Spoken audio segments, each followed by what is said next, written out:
केंद्रात आणि राज्यात भाजप सरकार जनहिताची कामं अत्यंत वेगाने करत आहे। त्यामुळे जनतेतून भाजपला मोठा प्रतिसाद मिळतोय।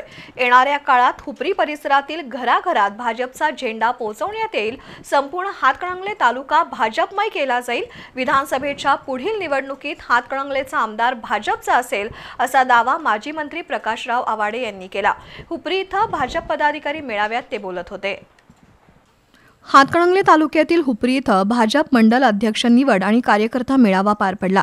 माजी मंत्री प्रकाश आवाडे, आमदार अशोकराव माने, पक्ष निरीक्षक मिश्रीलाल जाजू, दिनकरराव ससे, जवाहर कारखान्याचे उपाध्यक्ष बाबासाहेब चौगुले, सूरज बेडगे, जिल्हा परिषदेचे माजी सदस्य विलास खानविलकर, पैसा फंड बँकेचे कार्यकारी संचालक शिवराज नाईक, माजी नगरसेवक सुदर्शन खाडे, सयाजी पाटील, आरपीआयचे राज्य सचिव मंगलराव माळगे, प्रकाश देशपांडे यांची प्रमुख उपस्थिती होती।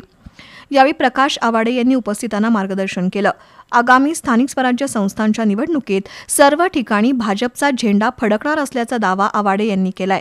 माजी आमदार सुरेश हाळवणकर यांना सोबत घेऊन घराघरात भाजपचा झेंडा पोहोचवणार असल्याचं आवाडे यांनी सांगितलं।